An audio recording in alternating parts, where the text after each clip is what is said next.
Bismillahirrahmanirrahim. Good evening, Mr. Erdianto. Good evening, Mr. Makudu. Yeah. Alhamdulillah, we can meet here, and I want to ask you about something. Saya ingin bertanya kepada Bapak Dr. Erdianto, SHMH, sebagai dosen di Universitas Riau di Fakultas Hukum, ya Pak ya? Ya. Karena sekarang ini banyak hal-hal yang terjadi di sekolah-sekolah, dan karena saya seorang guru, jadi saya ingin bertanya kepada pakar pidana dari Universitas Riau ini. Boleh Pak? Nah, ya. Jadi kira-kira kami sebagai guru, kira-kira apa hal-hal yang akan terjadi atau akan kami hadapi tentang pidana di sekolah ini Pak? Mungkin ada atau gimana itu Pak? Kami bisa jelaskan satu persatu begitu, dan kalau bisa diberi contohnya begitu. Dengan tujuan saya agar kami guru-guru ini tidak terjerat masalah hukum di sekolah. Karena kami mendidik dan mengajar ini rasanya sekarang ini mungkin banyak bertentangan dengan pidana, tetapi kami guru-guru tidak paham tentang hal itu. Karena kami hanya belajar tentang pendidikan. Boleh Pak? Ya. Jadi pertanyaan saya, apa kira hal-hal pidana yang akan terjadi pada kami seorang guru yang sedang mendidik di sekolah?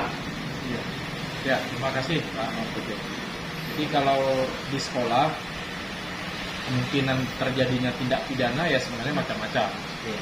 Cuman kan tindak pidana yang terjadi di sekolah itu bisa terjadi dilakukan oleh peserta didik terhadap peserta didik yang lain, atau peserta didik kepada tenaga kependidikan atau guru. Nah, kemungkinan itu terjadi. Namanya manusia, di mana orang berkumpul, potensi untuk melakukan kejahatan pasti ada. Karena kejahatan itu adalah sebuah peradaban manusia. Zaman Adam saja itu sudah ada. Sudah ada ya Pak ya? Ya kan? Jadi tidak bisa dihilangkan kejahatan, paling dibikin manusia. Cuma karena fokusnya kita kepada sekolah, kepada guru kan tidak mungkin ya, rasanya guru mencuri punya muridnya, siswanya, tidak mungkin. Rasa saya itu kecil sekali kemungkinan. Nah, kalaupun yang mungkin terjadi itu yang banyak disorot oleh masyarakat adalah guru meminta kepada murid atau kepada orang tua murid. Nah, itu bisa nanti dijerat dengan kasus korupsi. Ya, tetapi itu sebenarnya jarang terjadi, dan walaupun sebenarnya kadang-kadang saya dengar juga di masyarakat. Boleh saya clarify dulu Pak? Ya. Meminta ini dalam hal apa ini Pak? Nah, misalnya sebenarnya tidak meminta, cuman dipersepsikan oleh wali murid itu kadang sebenarnya meminta, misalnya iuran apa gitu, iuran bagi olahraga misalnya. Ya. Nah, sebenarnya kan itu kan kesepakatan. Jadi sepanjang itu diperoleh dengan kesepakatan, itu tidak merupakan pungutan liar. Tidak pungutan liar ya. Kesepakatan wali murid dengan komite biasanya. Nah, kemudian yang sering disorot oleh orang tua murid, wali murid itu adalah pemberian hadiah pada waktu menerima rapor. Nah, kalau pemberian hadiah pada saat menerima rapor, sebenarnya menurut saya itu bukan gratifikasi. Nah, itu kan pemberian hadiah. Pemberian hadiah itu sifatnya kerelaan dari orang tua. Sepanjang jumlahnya tidak ditentukan dan itu tidak dipaksa, itu hadiah. Hadiah ya? Itu legal. Legal ya? Hadiah boleh. Walaupun bisa dikaitkan sebenarnya itu kan ada hubungannya dengan jabatan. Ya, saya kira jabatan yang dimaksud ini kan bukan jabatan guru. Ya, kecuali kalau misalnya kepala sekolahnya anaknya mau masuk, terus kemudian apa, itu mungkin bisa ya, dianggap sebagai gratifikasi. Tapi ingat, yang namanya suap itu adalah menggerakkan orang, pegawai negeri atau penyelenggara negara untuk melakukan atau tidak melakukan di luar kewajibannya. Nah, ini kalau misalnya guru sudah menjalankan tugasnya dengan baik, anaknya lulus. Kalau kemudian kalau saya sebagai orang tua, saya sering memberi ucapan terima kasih. Ya, kepada siapa lagi kita berterima kasih? Kecuali kalau bukan kepada guru. Guru itu mendidik anak-anak kita. Kita akan sanggup kita mendidik anak kita sendiri. Nah, itu yang pertama. Tapi itu kemungkinan yang pertama, sebaiknya pada kawan-kawan guru, termasuk kawan-kawan dosen, hati-hatilah menerima pemberian dari anak didik. Ya, kadang orang kelihatannya ikhlas, tapi kadang-kadang di belakang ngomong. Nah, jadi itu safety kita tidak usah terima. Kalau kan dikasih jilbab misalnya, dikasih jam tangan, tidak usah terima. Bisa lah, kita beli sendirilah. Insya Allah gaji guru sekarang udah cukup baik lah. Sertifikasi besar. Ada lagi namanya tunjangan PPP. daerah, PPP. Kalau guru di bawah di bawah pusat ada namanya tunjangan kinerja. Ya. Udah penuh ya. Ya udahlah, kita terima apa yang ada aja lah. Nggak usah lah. Kadang-kadang itu sensitif. Judulnya ikhlas, Ya. tapi nanti ngomong di mana-mana, tidak usah lah. Tidak semua orang ikhlas. Nah, jadi kalau saya mengajak teman-teman guru dan dosen, hati-hatilah terima-terima. Itu. Yang kedua, kemungkinan paling ini di guru ya. Kalau Ya. dosen kayaknya jarang lah ini terjadi. Guru. Dulu kan namanya kita pendidikan zaman kita kecil, bawa diantar ngaji, kita bawa rotan. Ya. Ada guru. Nah, kita siap dipukul kalau salah. Ya, betul. Nah, kalau sekarang ya coba-coba. Jadi, kayak mana caranya? Ya sudahlah, nanti dianggap melanggar HAM, nanti dianggap melakukan penganiayaan. Karena penganiayaan itu menurut pasal 351 KUHP sederhana sekali. Pokoknya menggunakan tenaga yang menimbulkan rasa sakit atau penderitaan bagi orang lain. Nah, itu dianggap penganiayaan. Bahkan ada lagi namanya penganiayaan ringan yang tidak menyebabkan sakit, yang tidak menyebabkan terhalangnya untuk melakukan pekerjaan, itu dianggap sebagai penganiayaan ringan. Ya, terlepas dari berapa ancaman hukumannya, itu membuat kita berurusan sama penegak hukum. Dan sebaiknya itu dihindari. Hati-hati sekali. Kalau zaman dulu memang boleh. Saya berapa kali ditabok guru saya. Saya berapa kali dipukul betis saya. Dijewer kuping saya, ditarik rambut. Bahkan digondoli. Ya pernah, tapi kalau sekarang nggak bisa. Jadi kalau digundul ini termasuk pidana ya, Pak? Ya, itu masuk nanti pasal 335. Dianggap sebagai pembulian. Nah, pembulian itu juga dianggap sebagai pidana. Jadi tidak usah lakukan hati-hati. Jadi tidak usah sentuh fisik anak-anak sekarang. Cukup dengan hukuman yang bersifat pendidikan. Misalnya siapa yang tidak mengerjakan PR, dia harus buat pernyataan permintaan maaf. Nah, kira-kira seperti itu. Tapi saya tertarik nih, Pak, Ya. masalah penggundulan tadi ini. Ya. Kalau seandainya ada tata tertib di sekolah, Ya. itu biasanya 2 inci di atas kepala. Ya, kalau sedikit-sedikit Tapi tidak apa-apa itu lah. tidak kan? Ya. Itu kan masih dalam rangka dan itu diatur dalam peraturan disiplin sekolah misalnya. Jadi kalau ada tata tertib sekolah yang mengatur itu tidak jadi pidana. tidak jadi pidana. Oh, begitu ya, Pak ya. Tapi ya yang wajar lah ya, jangan Ya. sampai. Tapi yang jelas jangan sentuh fisik. Cubit orang dipukul gini ya, mana tahu nanti jadi masalah. Nah, zaman sekarang kan orang tua tidak sama dengan orang tua zaman dulu. Kalau orang tua zaman dulu dia ikut aja. Bagaimanapun anaknya diperlakukan guru dia ikut, yang penting untuk pendidikan. Nah sekarang kadang guru ini dalam rangka pendidikan, atau kadang terpancing juga emosi kan dalam rangka mendidik itu. Nah maka harus kontrol emosi, sabar menghadapi perilaku anak didik. Karena zaman sekarang proses mendidik itu tidak lagi dengan fisik. Termasuk misalnya tentara atau polisi hari ini pun tidak lagi menggunakan kekuatan fisik untuk mengalahkan musuh. Tidak boleh kan ya? Boleh kalau tentara atau polisi, tapi kan SOP-nya kita. Nah, kalau guru memang full tidak diperbolehkan. Full tidak diperbolehkan. Menggunakan kekerasan tidak boleh. Jadi pendidikan itu punishment-nya tidak dengan cara menghukum. Nah, juga tidak boleh dengan menjemur misalnya seperti itu, menjemur di atas. Kalau ternyata sakit anaknya. Jadi pendidikan sekarang itu diarahkan dalam Undang-Undang Sistem Pendidikan Nasional supaya tidak menggunakan kekerasan. Nah itu bisa dianggap tindak pidana. Kemudian yang paling anyar juga itu adalah ada juga sekarang dituduh melakukan perampasan atau pencurian berdasarkan tata tertib, kan HP-nya ditahan misalnya, padahal dilarang main HP di sekolah. Nah itu bisa dituduh juga nanti dianggap melakukan perampasan. Tapi dalam hal itu sepanjang menurut tata tertib tidak dilarang, dan kemudian HP itu bukan untuk dimiliki oleh guru sebenarnya ditahan misalnya di sekolah Ya. dan itu disiapkan dikembalikan apabila orang tuanya yang mengambil. Jadi Nah, tidak kan pidana itu ya, Pak ya? bukan tidak pidana. Ya. Nah, jadi mengambilnya itu bukan untuk memiliki, jadi tidak masuk 362 atau 368. 362 atau 368 KUHP itu adalah dengan maksud untuk memiliki. Kalau HP sekedar ditahan kemudian berdasarkan peraturan tata tertib lalu kemudian dengan catatan segera dikembalikan kepada orang tuanya, itu dengan tidak pidana. Tapi juga hati-hati. Nah, yang keempat, ini sama dengan yang kedua tadi, itu paling penting untuk diwaspadai. Nah, kita kadang-kadang kan tadi yang nomor 2 tadi, kita kan biasa refleks misalnya, kamu itu kayak gini, itu refleks. Ya. Nah, itu tidak boleh lagi sekarang. Itu tidak boleh ya, Pak? Boleh. Yang keempat tadi adalah, nah sama nyolek-nyolek juga tadi. Kita sayang-sayang sama anak, kita nganggap anak kadang-kadang, Ya. kita gini-gini kan, hati-hati, apalagi kalau lawan jenis.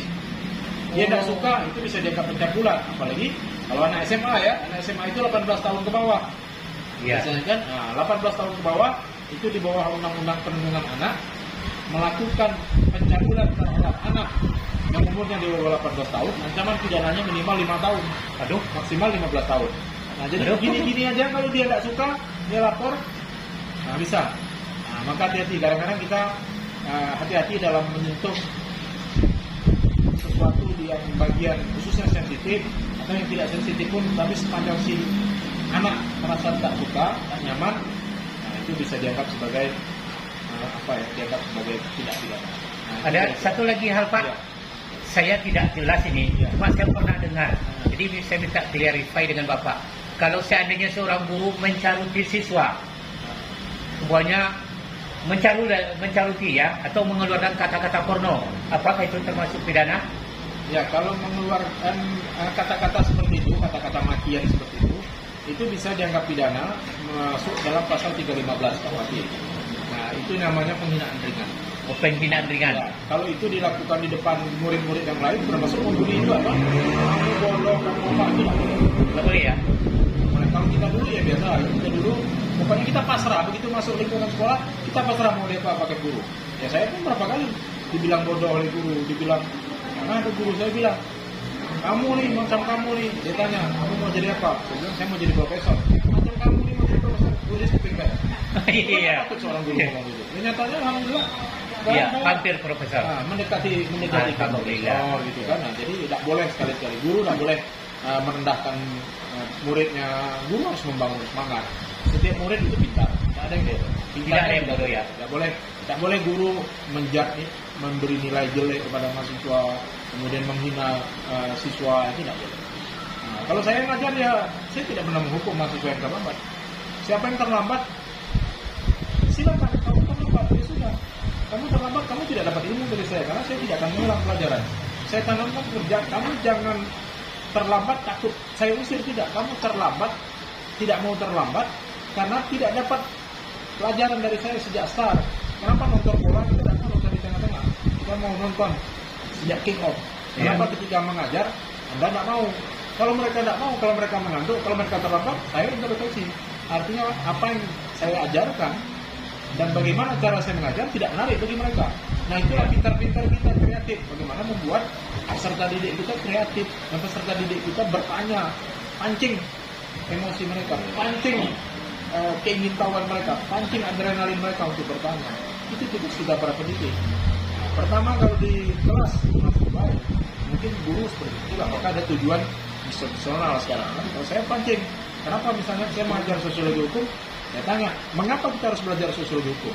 Kalau rasa-rasanya tidak perlu, ya sudah bubar kelas kita hari ini. Ya. Kemudian saya jelaskan untuk membuat mereka dan ajukan pertanyaan yang membuat orang ilmu apa bukan ilmu ya ini trik supaya tidak ngantuk belajar itu satu aja, Iya. yaitu bertanya. Bertanya ya. Bertanya. Jangan kita mendengar. Kalau kita hanya mendengar, kita pasti ngantuk. Maka orang sholat Jumat pada umumnya ketika khotbah, Ya. khotbahnya tidak keras, orang pada umumnya ngantuk. Kenapa? Karena itu doktrin sifatnya. Khotbah tidak ada tanya jawab di situ. Maka Jadi kita cenderung ngantuk. trik yang terbagus adalah terjadi Bertanya. proses tanya jawab. Proses tanya jawab. Kita kalau udah nanya, kita tidak akan ngantuk. Oh iya. Dalam agama apapun, ketika kita mendengarkan ceramah agama yang misalnya sifatnya itu tidak tanya jawab, itu memang bukan masalah agama saja.